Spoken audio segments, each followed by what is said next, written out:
Hello students, this is Komal, your SST educator. Welcome back to your favorite channel Magnet Brains. Magnet Brains आपको provide कराता है high quality education, वो भी free of cost, kindergarten से लेके class 12 तक की सीबीएसई बोर्ड के कोर्सेज के साथ साथ आपको अदर स्टेट बोर्ड के भी कोर्सेज अवेलेबल है इन हिंदी मीडियम, जैसे कि UP board, Bihar board, Delhi board के कोर्सेज प्रॉपर सिस्टमैटिक वे में। कोई दिक्कत परेशानी आपको नहीं होगी। डेली प्रैक्टिस सेट्स के क्वेश्चंस भी मिलेंगे, प्रैक्टिस भी करते जाइएगा। ई बुक्स और ई नोट्स की लिंक आपको डिस्क्रिप्शन बॉक्स में अवेलेबल है, तो भटकने की बात नहीं बनती है। हम क्या करने वाले हैं भाई, मोस्ट इंपॉर्टेंट क्वेश्चन हमारे चैप्टर एयर के एमसीक्यूज करे थे हमने, बहुत मज़ा आया था, बहुत सारे एमसीक्यूज करे थे और मैंने उम्मीद करी यही थी कि आपने खूब सारे आंसर भी किए होंगे और सही भी किए होंगे। ठीक है, अब बारी आती भाई मोस्ट इंपॉर्टेंट क्वेश्चन की, जो ज़रूरी होते हैं। फटाफट से आप क्या कर दीजिए, फटाफट से लाइक का बटन दबा दीजिए, शेयर कर दीजिए भाई अपने क्लासमेट्स में। ठीक है, फिर हम स्टार्ट करते हैं हमारे मोस्ट इंपॉर्टेंट क्वेश्चन। पहला क्वेश्चन भाई पैटर्न वैसे ही चलेगा, वेरी शॉर्ट शॉर्ट फिर लॉन्ग। पहला क्वेश्चन क्या है, green house effect is caused by carbon dioxide, justify the statement. ये स्टेटमेंट को हमें जस्टिफाई करना है भाई कि जो ग्रीन हाउस इफेक्ट है ये कार्बन डाइऑक्साइड के कारण होता है। क्यों होता है? अच्छा याद करो, हमने बहुत अच्छे से पढ़ा था कि ग्रीन हाउस इफेक्ट मतलब जो जैसे हमारा जो अर्थ है कैसा है भाई, अगर उसमें लेवल नहीं बना रहेगा, बैलेंस नहीं बना रहेगा, मतलब हॉटनेस हो या कोल्डनेस हो, दोनों चीज़ें अगर बैलेंस नहीं रहेगी तो सर्वाइवल के लिए पॉसिबल है क्या? मतलब ज़्यादा अगर गर्म रहेंगे तो बेक्ड हो जाएंगे, ज़्यादा ठंडे रहेंगे तो कैसे हो जाएंगे, बिल्कुल फ्रीजिंग कोल्ड, फ्रोजन हो जाएंगे। आया समझ में? तो ऐसे में हमने क्या देखा था कि ग्रीन हाउस गैस क्या करती है, मतलब सॉरी जो कार्बन डाइऑक्साइड क्या करती है, जो अर्थ से हीट निकलती है इसको ट्रैप करती है, फिर वो हीट क्या होती है भाई, काम आती है हमारे अर्थ में बैलेंस करने के लिए। जो इतने ज़्यादा अगर नहीं होगी वो तो हीट नहीं होगी, थोड़ा सा हीट होना चाहिए जिसके कारण कोल्डनेस और हॉटनेस का क्या बैलेंस बना रहेगा, जो कि सर्वाइवल के लिए पॉसिबल है। इसीलिए हम कार्बन डाइऑक्साइड को क्या बोलते हैं, ग्रीन हाउस गैस बोलते हैं, और जिससे क्या होता है, ग्रीन हाउस इफेक्ट होता है। तो अब जरा देखते हैं कि कैसे होता है, हमारा आंसर क्या कहता है, फिर समझते हैं। Carbon dioxide act as transparent to incoming sunlight but opaque to outgoing lights and heats, which creates a greenhouse effect by trapping the heat radiated from the earth। अब ये क्या बता रहे हैं, देखो अच्छे समझते हैं। ये कह रहे हैं जो कार्बन डाइऑक्साइड है वो एक्ट करती है as a transparent to incoming sunlight. जो सनलाइट आती है ना, जो सनलाइट आती है उसके ट्रांसपेरेंट रहती है, मतलब जैसे आर पार दिख जाए, और ओपेक होती है टू आउटगोइंग लाइट, मतलब जो जब लाइट बाहर जानी लगती है, जब लाइट जैसे इसके अंदर आ रही तो ठीक है ट्रांसपेरेंट है आप जाओ, बट जब बाहर जाना है, उससे बाहर निकलना है तो ओपेक, यानी बाहर नहीं जा सकते। हम बोलते हैं ना ट्रांसपेरेंट, ट्रांसलूसेंट और ओपेक, साइंस में आपने पढ़ा होगा। तो ट्रांसपेरेंट मतलब जब आपको आर पार दिखता है, ट्रांसलूसेंट जब आपको हल्का धुंधला सा दिखता है उस पार, और ओपेक मतलब जब जैसे आप बिल्कुल उस पार देख ही ना पाओ, जैसे मैंने अगर हाथ रख दिया तो इस पार आप मुझे देख ही नहीं पाओ, इस तरीके से। ठीक है, and heats which creates a greenhouse effect by trapping the heat radiated from the earth। अब क्या होता है भाई, यही हीट के कारण क्या होता है, ग्रीन हाउस इफेक्ट क्रिएट होता है। कैसे? जो हीट, जो गर्मी अर्थ से निकलती है उसको कार्बन डाइऑक्साइड क्या करती है, ट्रैप कर लेती है। अब ट्रैप करके क्या करती है, रेडिएट करती है आसपास की जगहों में भाई, अपने आसपास के पूरे उसमें क्या करती है, हीट यानी हॉटनेस होती है, जिसके कारण भाई टेम्परेचर वार्म होता है। फिर क्या होता है, जो वार्म टेम्परेचर है वो कोल्ड टेम्परेचर से बैलेंस करते हुए फिर हमारे सर्वाइवल के पॉसिबल हो पाता है। तो इस तरीके से भाई ग्रीन हाउस इफेक्ट होता है किसके थ्रू, कार्बन डाइऑक्साइड गैस के थ्रू। आया समझ में? कोई कंफ्यूजन, दिक्कत तो नहीं? यहां तक आगे बढ़े, चलो। Give the significance of green house gas. Green house gas की सिग्निफिकेंस बताने हैं, इंपॉर्टेंस बताने हैं, यानी कार्बन डाइऑक्साइड। जरा देखिए भाई क्या इंपॉर्टेंस है। Greenhouse gas maintains the atmospheric coldness, otherwise earth could have been too cold to live in. Greenhouse gas के कारण क्या फायदा होता है, जो हमारी कार्बन डाइऑक्साइड वो क्या करती है, मैनेज करती है, मैंने बताया ना बैलेंस करती है।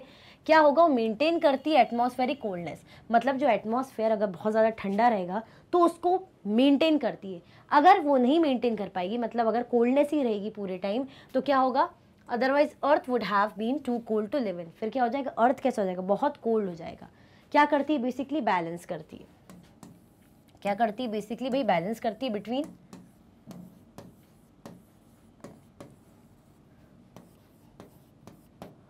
हॉट टेम्परेचर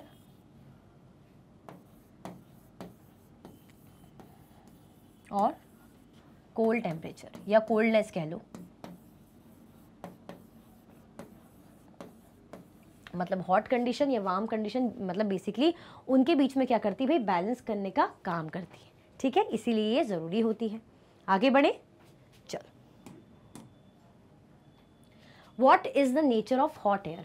हॉट एयर का नेचर क्या होता है? हमने बहुत अच्छे से पढ़ा था हॉट एयर और कोल्ड एयर कैसे काम करती है, मतलब कैसे क्या रहती है। कोई गैस क्या मतलब एयर क्या होती है भाई, एक्सपांड होती है, लाइट होती है, कोई होती है हैवी, इस टाइप का हमने देखा था। तो हॉट एयर के बारे में हमने क्या पढ़ा था, हॉट एयर के फीचर्स हमने क्या पढ़े थे, अगर देखें क्या पढ़े थे भाई, देखते हैं। पहला हमने देखा था कि क्या होती है, लाइट वेट रहती है ना, लाइट वेट रहता है इसका। दूसरा क्या रहता है, एक्सपांड होती है,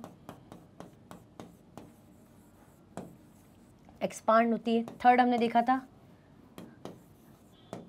राइज होती है, अब है ना, ऊपर राइज होती है। तो ये सब हमने कुछ देखा था भाई, हॉट एयर के हमने कुछ इस टाइप के क्या देखे थे, कैरेक्टरिस्टिक्स देखे थे। देखते हैं भाई हमारा आंसर क्या कहता है। When air is heated, it expands। जब एयर हीट होती है, गर्म होती है, तो कैसी होती है, एक्सपांड होती है, फैलती है, लाइटर हल्की हो जाती है और ऊपर जाती है, अप होती है ना, ऊपर चल रही है। आया समझ में, कोई कंफ्यूजन दिक्कत तो नहीं। हमने कोल्ड एयर और हॉट एयर के बीच में पढ़ा था ये सारी चीज़ें, ठीक है। और जो कोल्ड एयर होती है वो जस्ट इसके अपोजिट हो जाती है, ये एक्सपांड हो रही वैसे एक्सपांड नहीं हो रही, ये लाइटर हो रही तो वो डेंस रहती है, थिक रहती है, ये अप रहती तो वो नीचे ही रहती है, जस्ट अपोजिट, ठीक है। चलो, what happens when air cools down? अब देखो वही क्वेश्चन आ गया, उसका जस्ट अपोजिट, तो ज़्यादा सोचने की बात ही नहीं है। हमने हॉट एयर का देखा, अब हम कोल्ड एयर का देखेंगे। तो क्या होता है जब एयर कूल डाउन होती है, ठंडी होती है, देखते हैं।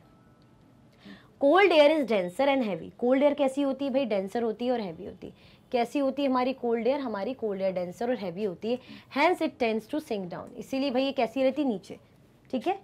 बहुत अच्छे से पढ़ा ना हमने, जस्ट उल्टा कि वो कैसी होती है, वो ऊपर उड़ती है, फैलती है, ये क्या होती है, थिक होती है, हैवी होती है और नीचे ही ऐसे सिंक डाउन। आया समझ में, कोई कंफ्यूजन दिक्कत तो नहीं। Hot air cold air important भी है भाई, पता होना चाहिए दोनों के बीच का डिफरेंस। अदरवाइज हम सोचते हैं ना भाई गर्म हवा ठंडी हवा, तो इनके फीचर्स क्या होते हैं ये तो पता चले, तो आज आपको पता चल गया होगा। आगे बढ़े, चल। What is the use of carbon dioxide to green plants? Carbon dioxide का यूज ग्रीन प्लांट्स के लिए क्या है भाई? कार्बन डाइऑक्साइड का यूज कुछ है क्या ग्रीन प्लांट्स के लिए? कुछ हमने देखा था, oxygen, animal, human beings, plant, इनका कुछ हमने कुछ वो देखा था। क्या देखा था भाई, क्या काम आते हैं, फूड के लिए। प्लांट क्या करते हैं, कार्बन डाइऑक्साइड के थ्रू फूड बनाते हैं जो उनके सर्वाइवल के लिए इंपॉर्टेंट है।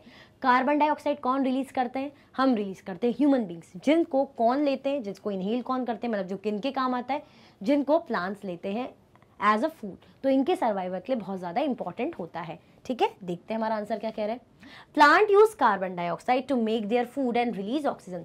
प्लांट क्या करते हैं, प्लांट भाई कार्बन डाइऑक्साइड को अपने फूड के लिए, फूड बनाने के लिए यूज़ करते हैं और रिलीज करते हैं ऑक्सीजन को। जैसे हम बोलते हैं ना फूड बनाने के लिए हमें तेल वगैरह, राशन और है ना, और साथ में गैस वगैरह चाहिए, तो ऐसे इनको क्या चाहिए भाई, इनको अपने फूड बनाने के लिए कार्बन डाइऑक्साइड चाहिए, तभी तो इनको भी तो कुछ खाना होगा, तभी तो सर्वाइव करेंगे, ठीक है। और ये क्या करते हैं, ये बदले में ऑक्सीजन रिलीज करते हैं, जिसे हम इनहेल करते हैं, जो हमारे सर्वाइवल के लिए बहुत ज़रूरी है। ये हमने देखा था ना कि भाई गिव एंड टेक, दोनों भाई भाई अच्छे से रह रहे हैं, ठीक है। आगे बढ़े। अच्छा, हमारे 5 क्वेश्चन हो गए हैं। क्या अभी तक लाइक शेयर करा? फटाफट से लाइक और शेयर कर दो अगर भूल गए भाई। एक वो रखा करो रेशो कि अगर इतने लोग देख रहे हो आप सेशन तो फटाफट लाइक करो, वरना वो बैलेंस समझ में नहीं आता कि इतने सारे लोगों ने देखा बट लाइक आते ही नहीं, तो मुझे कैसे पता चलेगा भाई किसको अच्छा लगा किसको नहीं लगा। तो आप अगर अच्छा भी लगता है तो आप भूल जाते हैं, कई बार ऐसा होता है, तो लाइक कर दीजिए। इसीलिए मैं आपको बीच बीच में रिकॉल कराती हूँ ताकि भूल जाओ या भूल गए हो तो मैंने बताया तो तुरंत फटाक से आप लाइक का बटन भाई लाइक कर दो और शेयर भी कर दो। आगे बढ़े। Give the important feature of stratosphere. Stratosphere क्या है भाई, सेकंड नंबर की हमने लेयर देखी थी, है ना। सेकंड नंबर की क्या है, ये लेयर है किसकी, स्ट्रेटोस्फेयर लेयर है किसकी, एटमॉस्फेयर की। एटमॉस्फेयर की लेयर है स्ट्रेटोस्फेयर। तो इसके क्या बताने, इसके इंपॉर्टेंट फीचर बताने। क्या देखा था हमने स्ट्रेटोस्फेयर में, इसमें कुछ वेदर फिनोमिना भी होता है। इसमें जो होते हैं, जो क्लाउड्स नहीं रहते, क्लियर स्काई रहता है, जिसमें कंडीशन कैसी रहती है, प्लेन को फ्लाई करने की कंडीशन बहुत बढ़िया रहती है। इसमें ओजोन की जो लेयर वो भी प्रेजेंट रहती है, जो हमें हार्मफुल सन रेज से प्रोटेक्ट करने के काम आती है। ऐसे कुछ फीचर्स हमने किसके, स्ट्रेटोस्फेयर के देखे थे। अब देखते भाई हमारा आंसर क्या फीचर बता रहा है। An important feature of stratosphere is that it contains a layer of ozone। अगर important feature की बात करें, most important बात ये करेंगे हम कि भाई ये लेयर कंटेन करता है किसकी, ओजोन की। ओजोन गैस क्या काम करती है, प्रोटेक्ट अस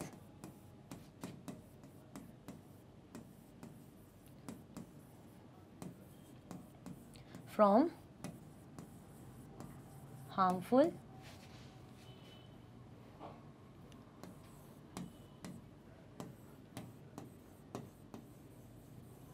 जो हार्मफुल सन रेज आती हैं, है ना, उससे हमें प्रोटेक्ट करती है। आया समझ में, इसीलिए इंपॉर्टेंट होती है। अदरवाइज जब ये होगा नहीं तो सन की रेज आएगी भाई, हम क्या बेक हो जाएंगे, हमारा जो सर्वाइवल पॉसिबल नहीं हो पाएगा, इम्पैक्ट पड़ेगा, अफेक्ट पड़ेगा। आया समझ में, आगे बढ़े। How is ozone gas important for our life. ये जो ओजोन गैस है ये हमारी लाइफ के लिए इंपॉर्टेंट कैसे है, इसका कनेक्शन हमारी लाइफ से क्या है देखते हैं। Ozone gas is important for our life because it protects us from the harmful effect of the sun rays. भाई अंडरस्टूड है। अभी हमने थोड़ी देर पहले देखा, हमने देखा स्ट्रेटोस्फेयर की इंपॉर्टेंस क्या है, बट हमने ये देखा है ओजोन लेयर है उसमें। बट ओजोन लेयर करती क्या है, ओजोन लेयर क्या करती है, इसीलिए इंपॉर्टेंट है because it protect us from the harmful effect of sun rays. Sun rays की हार्मफुल इफेक्ट से हमें प्रोटेक्ट करती है।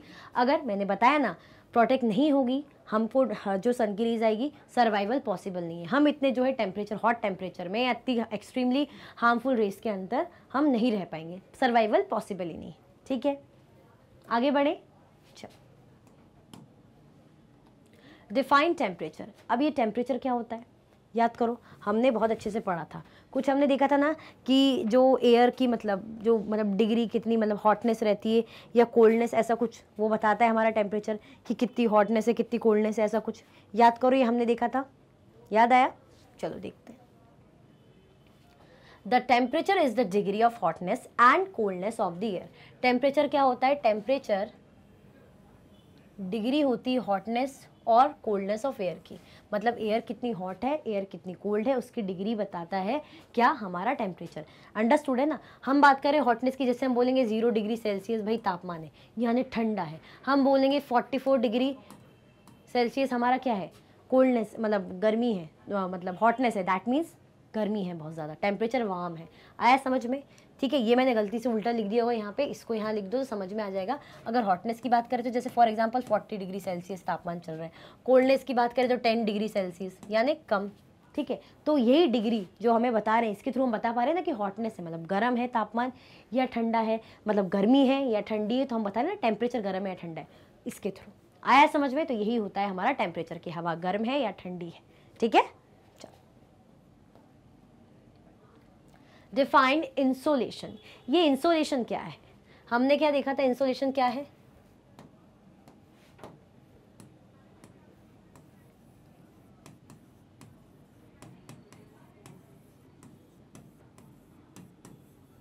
याद करो, ऐसा कुछ देखा था हमने, जो इनकमिंग सन रेज है उसको इंसोलेशन कहते हैं। देखा था कुछ, देखते हैं हमारा आंसर क्या कह रहा है। Insolation is the incoming solar energy intercepted by the earth which influences the distribution of temperature। देखो इंसोलेशन क्या है, जो है इनकमिंग सोलर एनर्जी, जो आती हुई सोलर एनर्जी है। सोलर एनर्जी भाई सूर्य की किरणें आ रही, जिसको क्या हो रहा है, जिसको इंटरसेप्टेड। अब कौन इंटरसेप्ट यानी कौन रोक रहा है, इंटरसेप्टेड बाय द अर्थ। अर्थ क्या कर रहा है, उसको ट्रैप कर दे रहा है, रोक ले रहा है, मतलब जो सोलर एनर्जी आ रही है उसको ट्रैप कर ले रहा है, रोक ले रहा है। विच इन्फ्लुएंसेस, जो किस काम आती है, जो which influences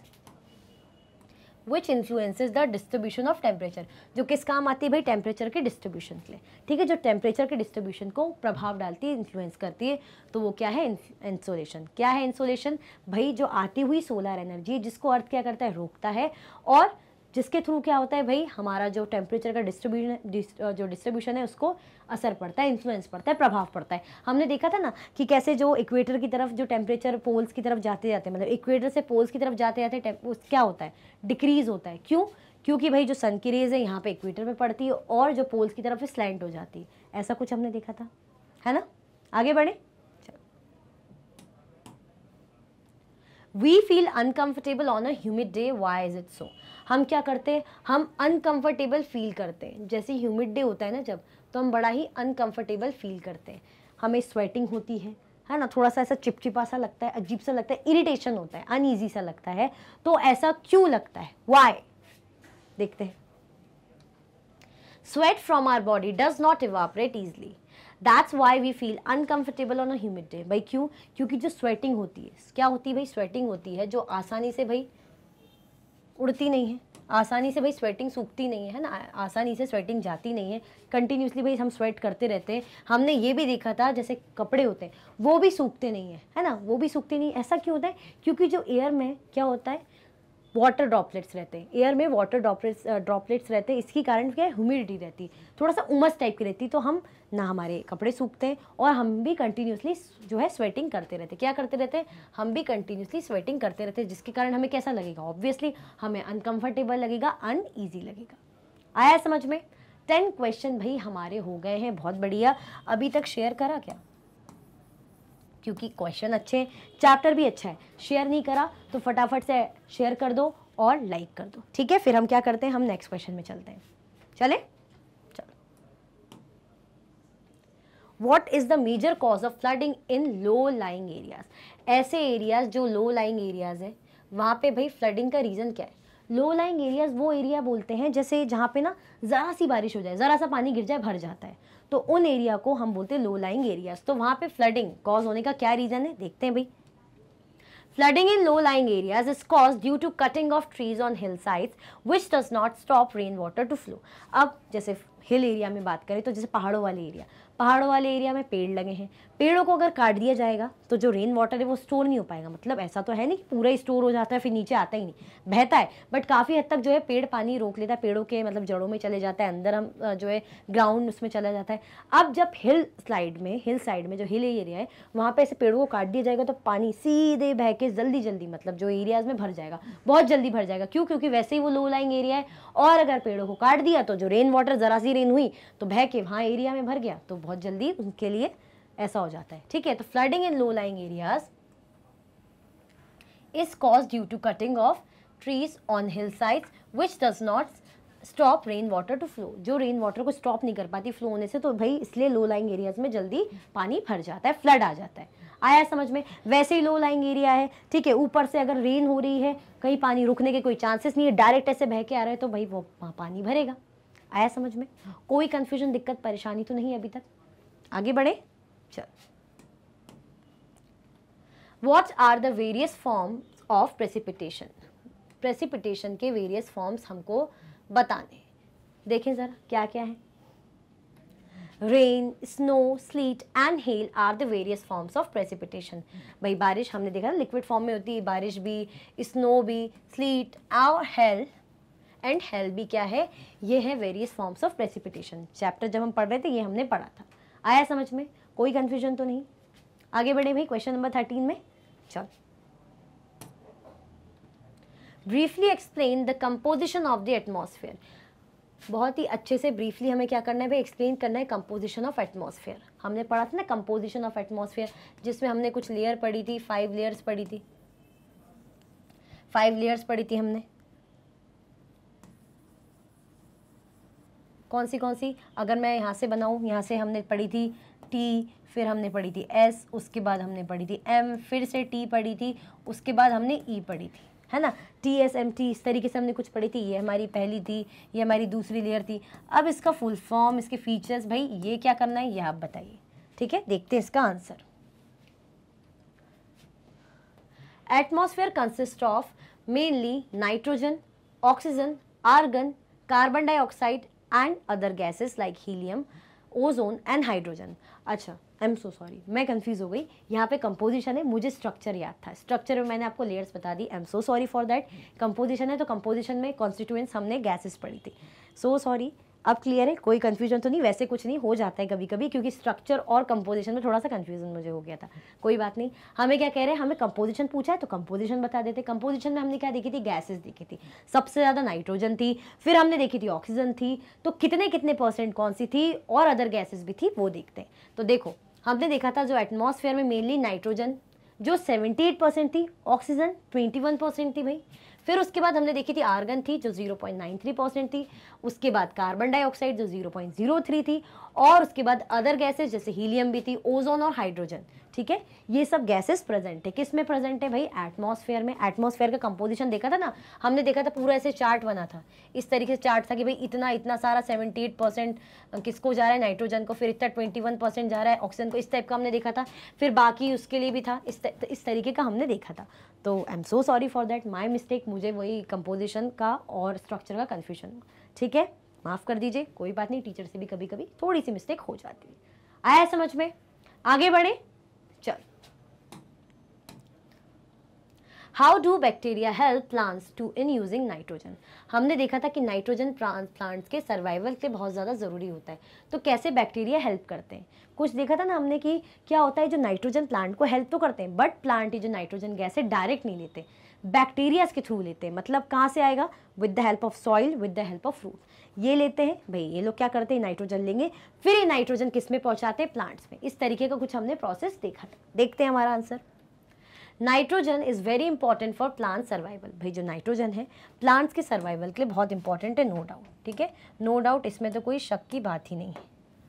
nitrogen is very important for plant survival. They can not take nitrogen directly from the air. ये भी मैंने बताया कि हवा मतलब जो एयर है उससे डायरेक्टली नाइट्रोजन वो नहीं ले सकते, कौन? प्लांट। बट नाइट्रोजन जरूरी भी है, तो अब क्या करें देखते हैं। Bacteria that live in the soil and roots. जो बैक्टीरिया कहाँ रहते हैं? जो बैक्टीरिया रहते हैं सॉइल में और रूट्स में किसी प्लांट्स के, वो क्या करते हैं? नाइट्रोजन लेते हैं एयर से, और क्या करते हैं? चेंज करते हैं अपने फॉर्म को, और किसको ट्रांसफर करते हैं भाई? प्लांट्स में। प्लांट्स में यूज़ करते हैं। तो इस तरीके से क्या होता है भाई? नाइट्रोजन प्लांट्स ले पाते हैं। क्यों? क्योंकि भाई उनके सर्वाइवल के ज़रूरी है, तो लेना भी ज़रूरी है। तो हम क्या बोल रहे हैं? नाइट्रोजन क्या होता है? Nitrogen is very important for plants. Plants के लिए इंपॉर्टेंट होते हैं, प्लांट्स के सर्वाइवल के लिए। ठीक है, डायरेक्ट ले नहीं सकते, तो किसके थ्रू लेते हैं? बैक्टीरिया, मतलब रूट्स और सॉइल के थ्रू। तो क्या होगा? ये जो बैक्टीरिया रूट्स एंड सॉइल के थ्रू नाइट्रोजन को लेते हैं और उसका फॉर्म चेंज करके ऊपर प्लांट में पहुंचाते हैं। तो इसी तरीके से भाई प्लांट का सर्वाइवल चलता है और नाइट्रोजन भी मिल जाता है ना। तो बैक्टीरिया बेचारे कितनी हेल्प करते हैं, जबकि उन्हें पता है कि जो बेचारा हमारा प्लांट है सर्वाइवल पॉसिबल नहीं और नाइट्रोजन भी लेना है। आया समझ में? कोई कंफ्यूजन, दिक्कत तो नहीं यहाँ तक? आगे बढ़े, चल। Question number 15, in what way nature balance our lifes, how this balance would be disturb. किन तरीकों से जो नेचर है, जो प्रकृति है, क्या करती है भाई? हमारी लाइफ को बैलेंस करती है, हमारी ज़िंदगी में बैलेंस लाती है। और how this balance would be disturb, ये बैलेंस भाई कैसे डिस्टर्ब भी हो सकता है। हर चीज़ का बैलेंस ज़रूरी है, बट बैलेंस डिस्टर्ब हो जाएगा तो दिक्कत हो जाएगी। तो कैसे भाई जो नेचर बैलेंस करता है वो भी देखेंगे, और डिस्टर्ब कैसे होता है वो भी देखेंगे। Humans and animals take oxygen from the air as they breathe. Green plants produce oxygen during photosynthesis. In this way, oxygen contained in the air remains constant. If we cut trees, then this balance gets disturbed. अब ये वैसे ही composition, मतलब वैसे ही बता रहे हैं। कैसे? हमने पढ़ा था बहुत अच्छे से। हमने क्या पढ़ा था? ह्यूमन क्या करते हैं और एनिमल क्या करते हैं? ऑक्सीजन लेते हैं हवा से, ठीक है, जो ब्रीथ करते हैं। अब ये जो ऑक्सीजन है ये आता कहाँ से? हम बोल रहे हैं ना हवा से लेते हैं। तो ऑक्सीजन को प्रोड्यूस कौन करता है? रिलीज कौन करता है? प्लांट। तो green plant produce oxygen during photosynthesis. Green जो प्लांट है, जो हरे पेड़ है, जो सारे पेड़ हैं, वो क्या करते हैं? प्रोड्यूस करते हैं ऑक्सीजन को विद द कौन सी प्रोसेस के थ्रू? फोटोसिंथेसिस की प्रोसेस के थ्रू। ये आप लोगों ने साइंस में पढ़ा होगा, फोटोसिंथेसिस की प्रोसेस है, सुनी होगी या आप पढ़ेंगे। In this way oxygen contain in the air remains constant. इसके कारण क्या होता है भाई? जो एयर में ऑक्सीजन की जरूरत पड़ती है उसको क्या कांस्टेंट रहने की जरूरत पड़ती है, वो नहीं होगा तो दिक्कत हो जाएगी। If we cut trees then this balance get disturb. अगर हम क्या करेंगे भाई? पेड़ों को काटेंगे तो ऑक्सीजन कहाँ से मिलेगा? ऑक्सीजन नहीं मिलेगा तो एयर में भी नहीं रहेगा, ना हम सर्वाइव कर पाएंगे। तो इसीलिए ये बैलेंस बहुत ज़्यादा ज़रूरी है। इवन हमने ये भी देखा था कि हम क्या करते हैं? हम कार्बन डाइऑक्साइड को रिलीज करते हैं। तो वो कार्बन डाइऑक्साइड किसके लिए काम आता है? वो प्लांट और ट्रीज के काम आता है। तो ऐसे में उनका सर्वाइवल चलता है। तो ऐसे गिव एंड टेक की प्रोसेस भाई, सब अच्छे दोस्तों की तरह रहते हैं, एक दूसरे की हेल्प करते हैं, है ना। ये हमने देखा था। तो अगर इनमें से जैसे अगर मानो पेड़ काट दिया जाएगा तो कहाँ से मिलेगा ऑक्सीजन? कैसे होगा ये पॉसिबल? तो इसीलिए ये सब बैलेंस के लिए एक दूसरे की कैसे हेल्प करते हैं भाई, नेचर को बैलेंस करते हैं। और क्या करते हैं? अगर ज़रा सा भी कुछ हो जाए, डिस्टर्ब कैसे होता है, ये हमने देखा। आया समझ में? आगे बढ़े, चलो। क्वेश्चन नंबर 16 क्या है भाई? What is the cause of high temperature in cities as compared to that of villages? अच्छा, हमने ये बात डिस्कस की थी ना जब हम चैप्टर पढ़ रहे थे कि ये जो सिटीज़ हैं, सिटीज़ में जो टेम्परेचर होता है, जो हॉटनेस होती है, इतनी ज़्यादा क्यों होती है और विलेजेस में कम क्यों होती है? याद करो, ये हमने डिस्कस किया था, हमने बहुत अच्छे से देखा था ना कि कुछ रीजंस होते हैं just because of roads, buildings इस तरीके से बनी होती है, इन चीज़ों से बनी होती है, इतनी हाई हाई बिल्डिंग्स होती हैं कि वो क्या करती हैं, हीट को ट्रैप कर लेती हैं भाई, ठीक है, हीट को ट्रैप कर लेती हैं। बाद में during the time of night वो धीरे धीरे हीट को रिलीज करती है, इसीलिए जो टेम्परेचर है सिटीज का ज्यादा रहता है। याद करो, ऐसा कुछ पढ़ा था कि नहीं पढ़ा था? आंसर देखते हैं कि भाई हमारा आंसर क्या कह रहा है। Temperature in cities is much higher than that of villages. हाँ, सही बात है, टेम्परेचर जो रहता है सिटीज का वो हायर रहता है, ज्यादा रहता है किनसे? विलेजेस से, ठीक है। The concrete and metals in buildings and the asphalt of roads get heated up during the day. कैसे? जो कंक्रीट रहता है और मेटल रहता है, जो बिल्डिंग कंक्रीट और मेटल से बनी हुई होती है ना, तो धीरे धीरे वो हीट को क्या करती रहती है? ट्रैप करती रहती। क्या करती रहती भाई? धीरे धीरे जो सन की रेज है ना डे के टाइम, उसको कैप्चर करती रहती है। रोड किससे बने होते हैं? एसफाल्ट से होते हैं, ठीक है। धीरे धीरे वो हीट होते रहते हैं, गर्मी पकड़ते रहते हैं दिन के टाइम, ठीक है भाई, पकड़ने का काम कर रहे हैं। देन उसके बाद जब रात का टाइम आता है तो स्लोली स्लोली जो हीट है, जो गर्मी है, रिलीज करते हैं। आप देखना, जितनी गर्मी आपको दिन के टाइम लगेगी, रात में हम बोलते हैं ना छत गर्म हो गई दिन के कारण, अरे पूरा फ्लोर गर्म हो गया, इस तरीके से धीरे धीरे वो हीट छोड़ते हैं। तो ऐसे ही भाई हीट रिलीज करते रहते स्लोली स्लोली। इसके कारण क्या होता है भाई? गर्मी रहती है। The crowded high-rise buildings of the cities trap the warm air and thus raise the temperature of the cities. जो अब शहरों में कैसी बिल्डिंग्स होती है? बड़ी बड़ी बिल्डिंग्स होती है, अच्छी हाई हाई बिल्डिंग्स होती है। वो क्या करती हैं? जो सूर्य की किरणें आती है, जो सन की रेज आती हैं, धीरे धीरे ट्रैप करती है भाई, पकड़ के रखती। क्यों भाई? बिल्डिंग में लगती है, उनमें कॉन्क्रीट, ये जो मेटल होता है, धीरे धीरे धीरे धीरे वो हीट को कैप्चर करता रहता है, ट्रैप करता रहता है। अब during the time of night क्या करते हैं? रिलीज करते हैं। क्या रिलीज करते हैं? धीरे धीरे हीट को रिलीज करते हैं। इसी की वजह से जो शहरों में temperature as compare to the villages ज्यादा होता है। आया समझ में? ये हमने ड्यूरिंग आवर चैप्टर डिस्कस किया था बहुत ही अच्छे से, ठीक है। आगे बढ़े, इसमें कोई कंफ्यूजन तो नहीं, इजी है ना? क्या देखा हमने भाई? शहरों में बड़ी बड़ी बिल्डिंग्स होती हैं, रोड्स के कारण जो एसफाल्ट की रोड होती है, जो कॉन्क्रीट और मेटल्स होते हैं बिल्डिंग्स में, वो दिन के टाइम में हीट ट्रैप करते रहते हैं और रात के टाइम में जो हीट है वो रिलीज करते रहते हैं। आगे बढ़े, चल question number 17, briefly discuss about the distribution of air pressure in atmosphere. हमारे एटमॉस्फेयर में जो हमारा एटमॉस्फेयर है उसमें क्या हमें डिस्कस करना है? एयर का प्रेशर। हम बोलते हैं ना लो प्रेशर, हाई प्रेशर, हमारे ऊपर भी अभी एयर का प्रेशर है, हमें फील नहीं होता। मेरे भी चारों तरफ, चारों डायरेक्शन में अभी एयर ने क्या कर रखा है? प्रेशर दे रखा है, बट मुझे फील नहीं हो रहा। क्यों? क्योंकि हमने क्या देखा था कि भाई जो हमारी बॉडी है वो ऑपोजिट क्या करती है भाई? वो भी प्रेशर देती है, काउंटर करती है, ठीक है। चल देखते हैं। The air pressure is highest at sea level and decreases with height. In areas where temperature is high, the air gets heated and rises. This created low pressure area. अब लो प्रेशर एरिया कैसे होता है? हमने देखा तो सी level होता है, वहां पे जो एयर प्रेशर होता है ज्यादा होता है। धीरे धीरे जब हाइट में जाते हैं, हाइट बढ़ती है, राइज होती है, तो क्या होता है? जो एयर प्रेशर है स्लो होता है, इंक्रीज होता है basically. The air pressure is highest at sea level and decreases with height. जैसे जैसे सी लेवल से ऊपर की हाइट में हम पहुंचेंगे जाएंगे, तो जो एयर प्रेशर है, हवा का दबाव है, वो कम होता जाएगा।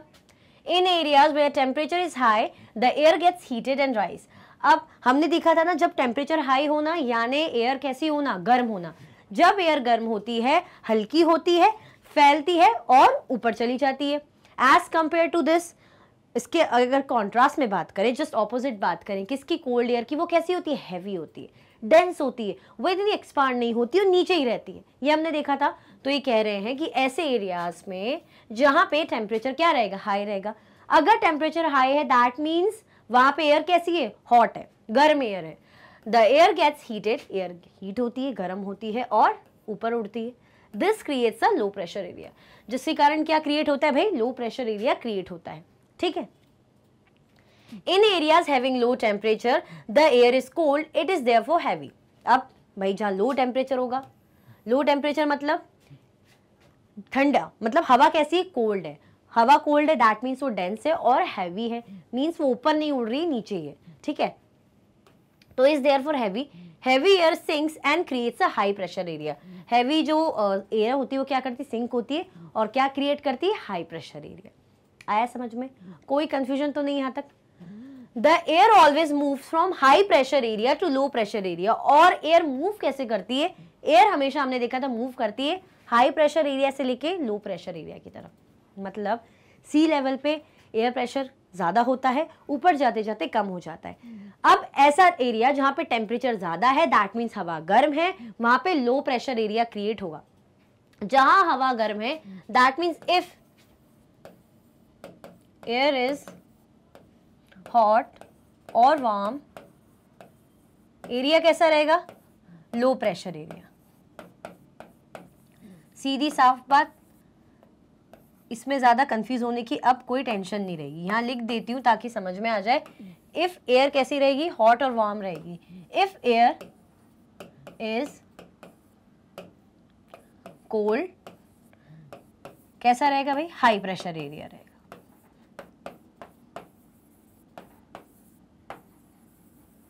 सिंपल सोवर बस यही बताना चाह रहे हैं, ठीक है। अगर हॉट और वार्म रहेगा लो प्रेशर एरिया, कोल्ड रहेगा तो high pressure area, that's it. आगे बढ़े, समझ में आया। चल,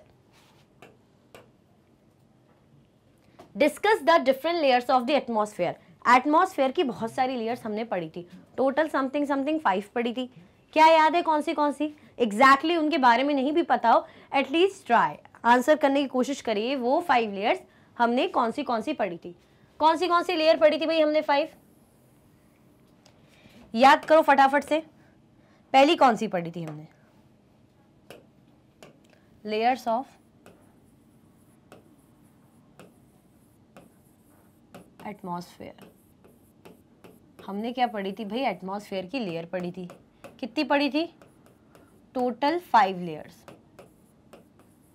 कितनी पढ़ी थी, टोटल 5 लेयर्स हमने पढ़ी थी।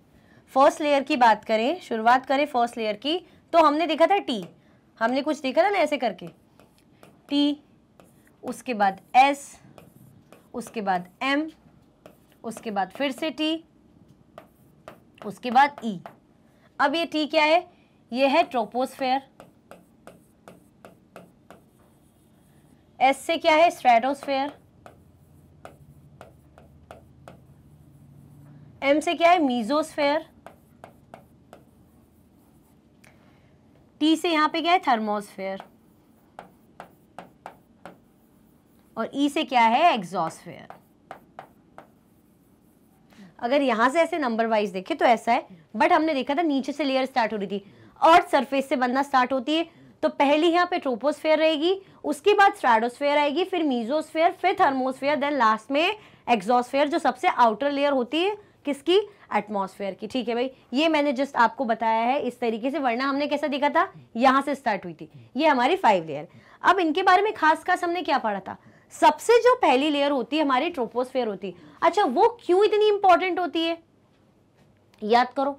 हम क्या कर रहे हैं, सर्वाइव कर रहे हैं। हम सर्वाइव कैसे कर रहे हैं, क्यों, क्योंकि हम सांस लेते हैं। सांस हम कहां से लेते हैं, जो एयर में गैसेस प्रेजेंट है, लाइक ऑक्सीजन के थ्रू। ठीक है, तो ये क्यों इंपॉर्टेंट है, क्योंकि इसमें ऐसी एयर होती है ट्रोपोस्फेयर में जिसको हम ब्रीथ कर सकते हैं, इसीलिए ट्रोपोस्फेयर बहुत ज्यादा इंपॉर्टेंट होता है। और जो भी ऑलमोस्ट जो सारे वेदर फिनोमिना होते हैं, जैसे रेनफॉल वगैरह, हेलस्टॉर्म वगैरह जो होते हैं, वो इसी लेयर में होते हैं। इसीलिए लेयर कैसी है, बहुत इंपॉर्टेंट है ट्रोपोस्फेयर। नाउ सेकंड लेयर हमने स्ट्रेटोस्फेयर के बारे में पढ़ा था। अच्छा, स्ट्रेटोस्फेयर में क्या खास बात होती है, हमने देखा था ना कि जो क्लाउड्स होते हैं, जो बादल होते हैं, इस लेयर में हमें नहीं मिलते, बिल्कुल क्लीन स्काई रहता है। अब जब स्काई क्लीन रहेगा तो ट्रैफिक किसके लिए नहीं रहेगा, एरोप्लेन के लिए। तो एरोप्लेन को भाई फ्लाई करने में कंडीशन बहुत ही फेवरेबल रहती है। क्यों, बढ़िया साफ सुथरा सा उनके लिए रास्ता रहता है। ठीक है, साफ सुथरा उनका रास्ता रहता है, सब कुछ क्लीन एंड क्लियर रहता है। एक और खास बात पढ़ी थी हमने स्ट्रेटोस्फेयर में कि इसमें प्रेजेंट होती है ओजोन लेयर। ओजोन लेयर क्या करती है, जो सन की रेज आती है, हार्मफुल रेज आती है, उससे हमें प्रोटेक्ट करती है। स्ट्रेटोस्फेयर का पढ़ा था। Then mesosphere. अच्छा, मीजोस्फेयर में मी करके हमने कुछ देखा था कि कुछ आते हैं जो इस लेयर में एंटर होते हैं और बर्न हो जाते हैं। मीटियोराइट्स के बारे में हमने पढ़ा था। वो आते हैं, वो रॉक्स जैसे रहते हैं, रॉक के फॉर्म में रहते हैं। जैसे ही वो मीजोस्फेयर की लेयर में एंटर होते हैं, उसको क्रॉस करते हैं, बर्न हो जाते हैं और फायर बॉल्स की तरह या शूटिंग स्टार की तरह सीधे हिट करते हैं, अर्थ के अंदर एंटर होते हैं। नाउ थर्मोस्फेयर में क्या मिलेगा हमें? Radio transmission. ऐसी वेव्स मिलती है जो रेडियो ट्रांसमिशन के लिए परफेक्ट रहती है, ये हमने देखा था। नाउ एक्सोस्फेयर, जो आउटर लेयर होती, क्या होती है? जो बिल्कुल बाहर की लेयर होती है अर्थ की, जो बहुत ही थिन होती है। कैसी होती है? जो बहुत ही ज्यादा थिन होती है। ये सब हमने देखा था। यहाँ पे ऐसी गैसेस प्रेजेंट होती है जो क्या होती है? फ्लोट होती है, स्पेस में जाती है। स्पेस में फ्लोट होती है कौन सी? हीलियम और हाइड्रोजन, ऐसा कुछ हमने देखा था। तो ये सारी चीजें हमने इन 5 लेयर के बारे में पढ़ी थी। याद करो, पढ़ी थी कि नहीं पढ़ी थी? याद आया? ये 5 थी। अब क्या करें? अब आंसर देखिए हमारा। चलो स्टार्ट करते हैं। पहला हमारा ट्रोपोस्फेयर से। कहां से स्टार्ट करते भाई? हम पहला स्टार्ट करते हैं ट्रोपोस्फेयर से। It's average height is 13 kilometre. कितनी है भाई इसकी height? 13 kilometre. Its average height is 13 kilometer. The air we breathe exists here. जो हवा हम ब्रीथ करते हैं, जो हमारे सर्वाइवल के लिए मस्ट है, वो इसी लेयर में ही मिलती है, हमारी first layer of the atmosphere, that means troposphere में।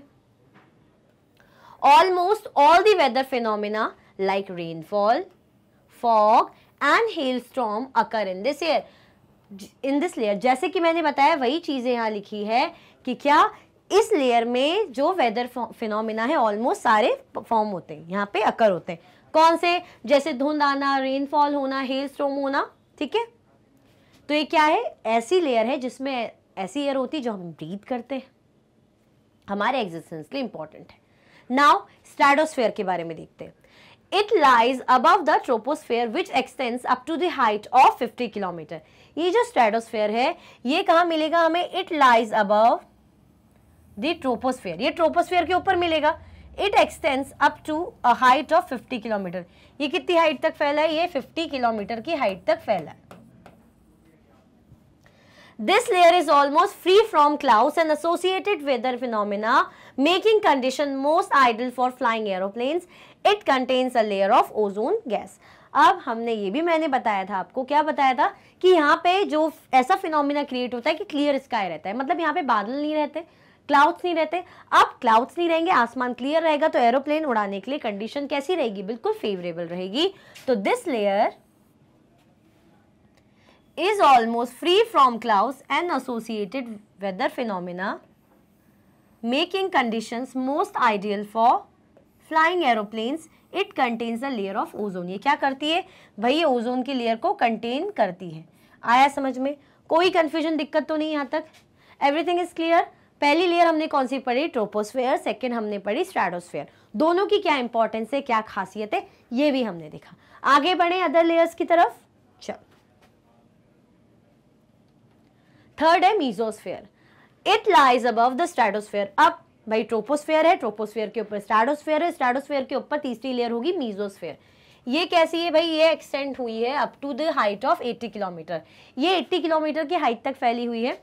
Meteoroids burn up in this layer on entering from space. Meteoroids क्या होते हैं भाई? जैसे ही इस लेयर में एंटर होते हैं बर्न होने लगते हैं। ठीक है, तो ये खास बात हमने मीजोस्फेयर की देखी थी। ठीक है, मी हमने देखा था मीटियोरॉइड्स और मीजोस्फेयर। ठीक है, now thermosphere. In thermosphere temperature rises very rapidly with increasing height. अब थर्मोस्फेयर में क्या होता है? टेम्परेचर इंक्रीज होता है। क्या होता है? थर्मोस्फेयर में टेम्परेचर राइज होता है वेरी रैपिडली। अब ऊपर ऊपर जा रहे हैं ना, हम हाइट की तरफ जा रहे हैं। अर्थ से शुरू होते होते हम मतलब पहली लेयर, दूसरी layer, third layer, fourth layer में हम पहुंच रहे हैं। तो क्या हो रहा है? हाइट जैसे जैसे इंक्रीज हो रही है तो टेम्परेचर भी राइज हो रहा है, बढ़ रहा है। Ionosphere is a part of this layer. Ionosphere भाई इस लेयर का पार्ट है। किस लेयर का पार्ट है? थर्मोस्फेयर का। It extends between 80 to 400 kilometre. ये कितनी फैली है? 80 to 400 किलोमीटर। जैसे हमने देखा ना, वो first layer 13 kilometre, second 50, third जो है थर्ड 80। अब ये जो फोर्थ लेयर है हमारी थर्मोस्फेयर, ये 80 to 400 किलोमीटर तक फैली हुई है। This layer helps in radio transmission. ये एयर कैसे हेल्प करती है भाई, ये वाली जो लेयर है रेडियो ट्रांसमिशन के परफेक्ट है, हमने ये देखा था।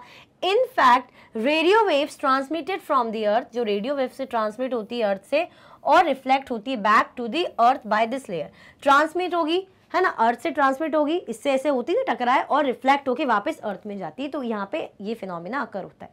आया समझ में? Now last but not the least, exosphere. This uppermost layer, this layer has a very thin air. इस जो है लेयर में कैसी रहती है, हवा बहुत ही ज़्यादा थिन रहती है। कैसी रहती है?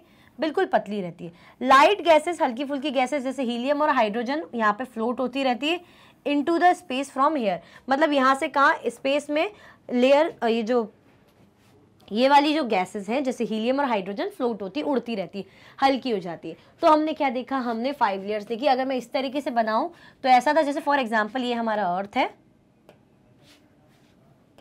ये हमारा अर्थ ऐसे बना लिया, ये ऐसे अर्थ को ऐसे आधा पार्ट बना लिए मानो, नहीं चलो अच्छे से ही बना लेते हैं। ये हमने अर्थ बना लिया, ये हमारी पहली लेयर यहाँ से शुरू होगी,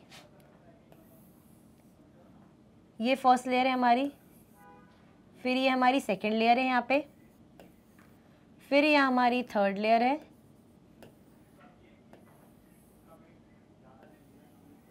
ये हमारी फोर्थ है, ये हमारी फिफ्थ लेयर है, इस तरीके से। ठीक है, आया समझ में? नाम क्या क्या है लिख लेते हैं। पहली हमें मिलेगी यहाँ पे स्ट्रेटोस्फेयर, नहीं सॉरी ट्रोपोस्फेयर। इस तरीके से मैं इसलिए बना रही हूँ ताकि हमें समझ में आ जाए कैसा बताना चाह रहे हैं। ट्रोपोस्फेयर, सेकंड है हमारी भाई स्ट्रेटोस्फेयर,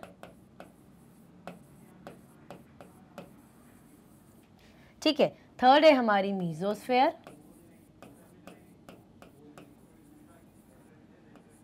उसके बाद हमारी थर्मोस्फेयर,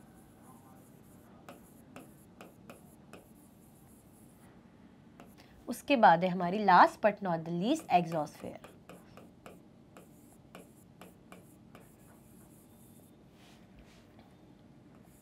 आया समझ में? इस तरीके से हमारी ये लेयर है, ये अर्थ है, अर्थ से शुरू होती है। मैंने जस्ट ऐसी रेफरेंस के लिए बनाया है, बिल्कुल लिटरली मत बोलना कि बिल्कुल इतनी दूरी पे होती है, ऐसा होता है, जस्ट बनाया है। ठीक है, ये हमने देखा था कितनी थी, 13 किलोमीटर, ये हमने देखी थी 50 किलोमीटर, ये हमने देखी थी 80 किलोमीटर, ये हमने देखी थी 80 to 400 किलोमीटर, ऐसा कुछ देखा था कि नहीं देखा था? इस तरीके से भाई हमारी पांचों लेयर है ऐसे अर्थ से, तो अर्थ से स्टार्ट होती है। आगे बढ़े, चल अच्छा ये बताओ अभी तक लाइक किया कि नहीं किया? लाइक करना भूल गए हो तो भाई फटाफट से लाइक का बटन दबा दो, कोई दिक्कत नहीं है। अभी भी आप क्या कर सकते हो, अभी भी आप लाइक कर सकते हो, आप अभी भी शेयर कर सकते हो और कमेंट तो बिल्कुल कर ही सकते हो। फटाफट से लाइक कर दो, फिर आगे बढ़ते हैं नेक्स्ट क्वेश्चन में। आगे बढ़े, चल discuss wind and its types briefly. हमने भाई विंड पढ़ी थी और विंड के टाइप्स पढ़े थे कि नहीं पढ़े थे? क्या पढ़े थे भाई विंड के बारे में कि विंड का डायरेक्शन के से रिलेटेड हमने कुछ पढ़ा था कि किसे विंड कहते, और विंड के 3 टाइप्स पढ़े थे। क्या क्या टाइप्स पढ़े थे हम भाई विंड के? पहले हमने कुछ ऐसा पढ़ा था ना, परमानेंट विंड, परमानेंट विंड पढ़ी थी हमने। देन उसके बाद हमने क्या पढ़ी थी, सीजनल विंड, याद करो। फिर हमने पढ़ी थी लोकल विंड्स, ऐसा कुछ पढ़ा था हमने। अच्छा मुझे ये बताओ परमानेंट विंड के कोई एग्जांपल बताओ, एक एग्जांपल बताओ। अच्छा परमानेंट विंड का एक एग्जांपल, सीजनल विंड का एक एग्जांपल, लोकल विंड का एक एग्जांपल, फिर हम इन्हें समझेंगे। याद आ रहा है कुछ? परमानेंट विंड का जैसे एक ट्रेड विंड हमने देखी थी, वेस्टर्लीज ईस्टर्लीज देखी थी, ट्रेड विंड। सीजनल विंड में जैसे मॉनसून विंड, लोकल विंड में जैसे सी ब्रीज, लू, समथिंग कुछ इस टाइप का हमने देखा था विंड्स जब हम चैप्टर में पढ़ रहे थे। अब जरा इसको अच्छे से समझते हैं, ये आपको जस्ट याद दिलाने के लिए कि भाई ये हमारे क्या थे, टाइप्स थे विंड के। देखिए चल पहली है, पहले तो विंड को समझ लो कि भाई विंड क्या है। Wind is the movement of the air from high pressure area to low pressure areas. बस सीधी सिंपल बात है, हम प्रेशर एरियाज की बात करते हैं तो हमारी जो विंड है भाई वो क्या है, wind is the movement of air. भाई विंड क्या है, एयर का मूवमेंट है। कैसा मूवमेंट होता है एयर का, एयर का मूवमेंट होता है from high pressure area to low pressure area. High pressure area से लेके लो प्रेशर एरिया की तरफ जो विंड का मूवमेंट होता है, ठीक है, उसी को बोलते हैं हम विंड। मतलब एयर का ऐसा मूवमेंट, मतलब विंड का ऐसा मूवमेंट जो high pressure area to low pressure area होता है। कहाँ से जाता है, हाई प्रेशर एरिया से होते हुए लो प्रेशर एरिया की तरफ जाता है, ठीक है। There are 3 types of wind. भाई 3 टाइप्स की विंड होती है। पहली है हमारी परमानेंट विंड। पहली कौन सी विंड है हमारी, पहली है permanent wind. The trade winds westerlies and easterlies are the permanent wind. कौन सी विंड है भाई, ट्रेड विंड हो गई, वेस्टर्लीज हो गई और ईस्टर्लीज हो गई, इनको बोलते हैं परमानेंट विंड। क्यों बोलते हैं परमानेंट विंड, इनको तो बोलते हैं but there must be some reason, no, कोई रीजन तो होगा ना। क्या रीजन है, हमने देखा था कि जो परमानेंट जो विंड होती है जिस डायरेक्शन से स्टार्ट होती है बहना, जैसे कोई भी जो विंड है वेस्ट साइड से बहना स्टार्ट हुई, जैसे हम बोलते हैं ना ईस्ट वेस्ट नॉर्थ साउथ, तो कोई भी विंड यहाँ वेस्ट से ऐसे बहना स्टार्ट हुई तो इसको हम क्या बोलेंगे, वेस्टर्लीज। मतलब जब कोई विंड जिस डायरेक्शन से स्टार्ट होती है उसी का नाम तो हम दे देते हैं, और वो कैसी बहती है, पूरे साल भर थ्रू आउट द ईयर वो एक ही डायरेक्शन में मतलब बहती है। दैट मीन्स परमानेंट है ना, कोई बदलाव नहीं, कोई चेंज नहीं, जैसे ही हूँ वैसे ही रहूंगी, तो इसीलिए इसको परमानेंट विंड बोलते हैं। तो क्या बता रहे हैं कि these blow constantly through out the year in a particular direction.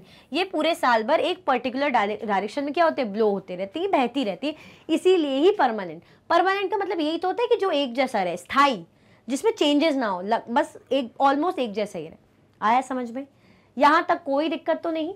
चलो, seasonal winds, these winds change their direction in different season.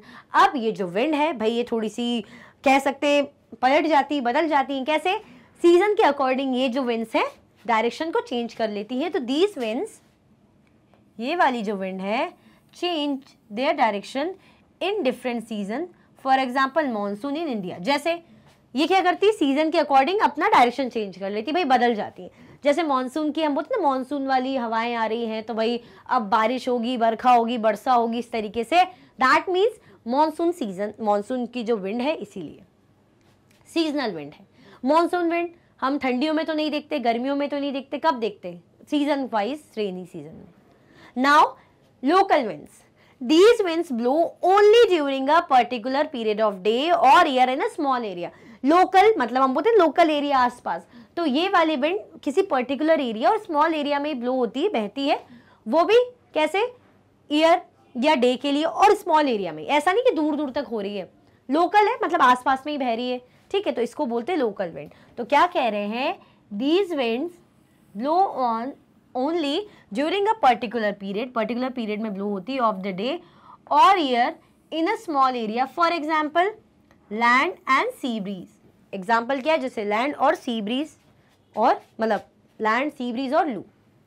तो ये क्या है भाई, ये जो टाइप्स हैं किसके टाइप है, ये टाइप है विंड्स के। कितने विंड के टाइप है, विंड के 3 टाइप्स है, परमानेंट विंड, सीजनल विंड और लोकल विंड। परमानेंट विंड भाई क्यों है परमानेंट विंड, वो इसीलिए है क्योंकि एक ही डायरेक्शन में बह रही है through out the year. Seasonal wind season के अकॉर्डिंग डायरेक्शन चेंज कर देती है, जैसे कि हमने देखा मॉनसून विंड। लोकल विंड जो क्या, लोकली स्मॉल एरिया में ईयर वाइज या डे वाइज ऐसे बह रही है। आया समझ में, तो ये हमारी विंड है। विंड क्या होती है, विंड जब हाई प्रेशर एरिया से लो प्रेशर एरिया की तरफ मूव करती है एयर, हवा, तो उसे बोलते हैं विंड। आया समझ में, कोई कंफ्यूजन, दिक्कत तो नहीं क्वेश्चन नंबर 19 में। आगे बढ़े, चल। What is air pressure, briefly discuss about low pressure and high pressure area. अब ये एयर प्रेशर क्या होते हैं, हम हवा के दबाव की बात कर रहे हैं, तो हमें क्या बोला है कि डिस्कस करिए briefly about high pressure and low pressure area. High pressure और लो प्रेशर एरिया के बारे में बताइए।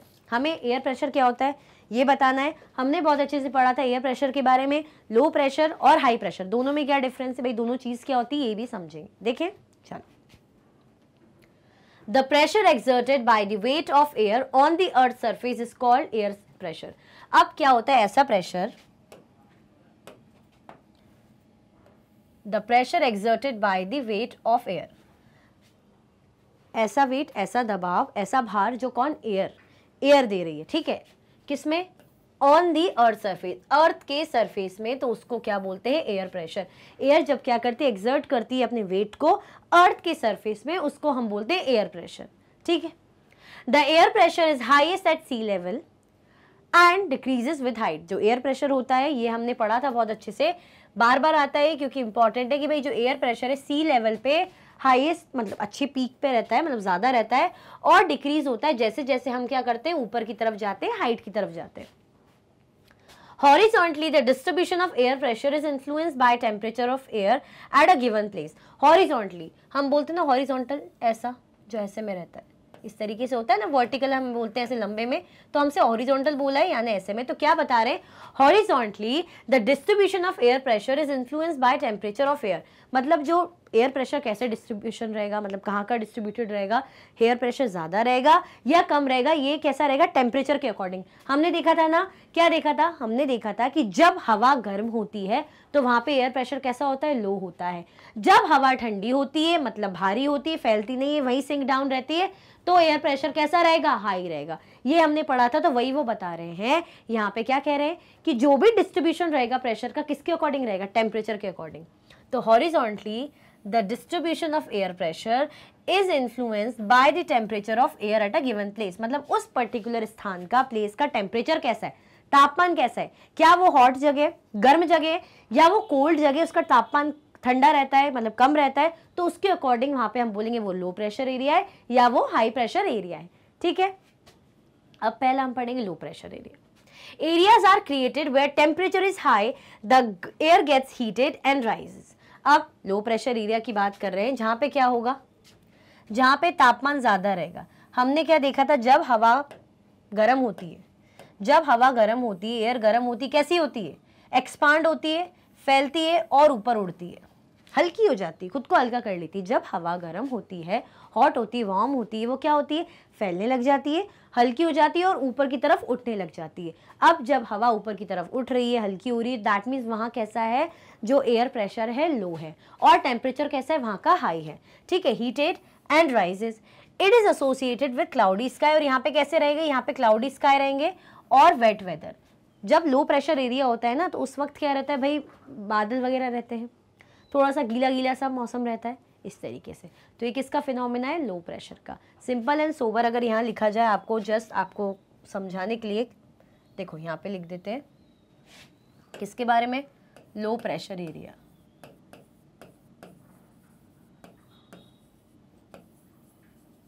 यहाँ पे क्या रहेगा, वार्म और हॉट एयर रहेगी, वार्म और हॉट एयर रहेगी। क्या होगी, लाइट वेट रहेगी, लाइटर रहेगी बेसिकली। क्या होगी, एक्सपांड होगी, ठीक है, ऐसा रहता है। तो क्या रहता है, जो एरिया रहता है लो प्रेशर वाला रहता है। अब जब ये सब रहेगा तो वेदर कैसा रहेगा, क्लाउडी स्काई, मतलब बादलों वाला, थोड़ा मतलब आसमान कैसा रहेगा, बादलों से भरा रहेगा, और वेट वेदर, थोड़ा सा गीला, नमी, गीलापन, इस तरीके से रहेगा, ठीक है। आया समझ में, ये लो प्रेशर एरिया का है। आगे बढ़े, ये लो प्रेशर एरिया समझ में आया। अब हाई प्रेशर एरिया को समझते हैं, वो जैसे इसका ऑपोजिट होगा, जहां पे ठंडी हवा रहती है, हैवी रहती है, इस तरीके से, और स्काई कैसा रहता है, क्लियर, सनी। चल, high pressure is associated with clear and Sunny sky. किससे एसोसिएटेड है, सॉरी, क्लियर और सनी स्काई। क्लियर, साफ आसमान रहेगा, और कैसा रहेगा, बिल्कुल धूप वूप दिखेगी बढ़िया। Which mean areas having low temperature, मतलब एरिया का टेम्परेचर कैसा है, कम है। एरिया का टेम्परेचर कम है यानी कैसा है, बढ़िया सा ठंडा। Heavy air sinks and creates a high pressure area. Heavy air क्या करेगी भाई, सिंक होगी और हाई प्रेशर एरिया क्रिएट करेगी। The air always move from high pressure areas to low pressure area. और एयर मूव कैसे करती है, high pressure area to low pressure area. तो बेसिकली अगर हाई प्रेशर की बात करें तो ये कहना चाह रहे हैं, हवा कैसी रहेगी, कोल्ड रहेगी। टेम्परेचर कैसा रहेगा, टेम्परेचर भी लो रहेगा। हैवी रहेगी हवा, हैवी रहेगी, सिंक डाउन होगी। और मौसम कैसा रहेगा यहाँ पे? मौसम रहेगा क्लियर, क्लियर स्काइज और सनी, अच्छा सन दिखता रहेगा, बढ़िया हमें धूप वगैरह दिखेगी। तो ये हमारा हाई प्रेशर। हमने क्या देखा था, कैसे बोल रहे हैं यहाँ पे कि जो एयर होती है, एयर कैसे मूव करती है, high pressure area to low pressure area जो है हमारी एयर मूव करती है। तो ये क्या है, हमारे प्रेशर है, एयर प्रेशर। कौन से? लो प्रेशर और हाई प्रेशर। आया समझ में? कोई कंफ्यूजन, दिक्कत तो नहीं बिल्कुल भी? ठीक है भाई। इसी के साथ हमारे जो है मोस्ट इंपॉर्टेंट क्वेश्चन सेंड होते हैं। बहुत ही इंपॉर्टेंट क्वेश्चंस थे। लेयर देखो, एटमॉस्फेयर की लेयर बहुत इंपॉर्टेंट है, एयर प्रेशर क्या है वो इंपॉर्टेंट है, और जो विंड्स है उसके टाइप क्या है वो भी बहुत इंपॉर्टेंट है। तो इनको अगर आपको थोड़ा बहुत भी डाउट लगता है आप दोबारा से आके सेशन देख सकते हैं, बट कुछ भी ऐसा मत छोड़ना कि थोड़ा आया बाद में समझेंगे, भूल जाओगे, कनेक्शन टूटेगा, लिंक टूटेगा भाई, भूल जाओगे। तो अभी के अभी थोड़ा बहुत जो डाउट है उसको यही क्लियर कर लेना। इसी के साथ ये वीडियो एंड होती है। अगर आप और भी वीडियो के लेक्चर्स देखना चाहते हैं तो आप मैग्नेट ब्रेन्स के यूट्यूब चैनल, एप्लीकेशन और वेबसाइट पे देख सकते हैं। ई नोट्स और ई बुक्स के लिंक आपको डिस्क्रिप्शन बॉक्स में अवेलेबल है। ये हाई क्वालिटी के कोर्सेज हैं जैसे कि CBSE board, Delhi board, Bihar board, UP board, MP board, Rajasthan board, Vedic maths, crash course, spoken English courses आपको अच्छी क्वालिटी में और 100% फ्री अवेलेबल है। आप हमें अदर प्लेटफॉर्म पर भी फॉलो कर सकते हैं, फेसबुक, इंस्टाग्राम, एक्स, टेलीग्राम और व्हाट्सएप पे। ज़्यादा से ज़्यादा लाइक कीजिए, ज़्यादा से ज़्यादा शेयर कीजिए और चैनल को सब्सक्राइब करना बिल्कुल भी ना भूलें। अपना ख्याल रखें। Thank you so much for watching.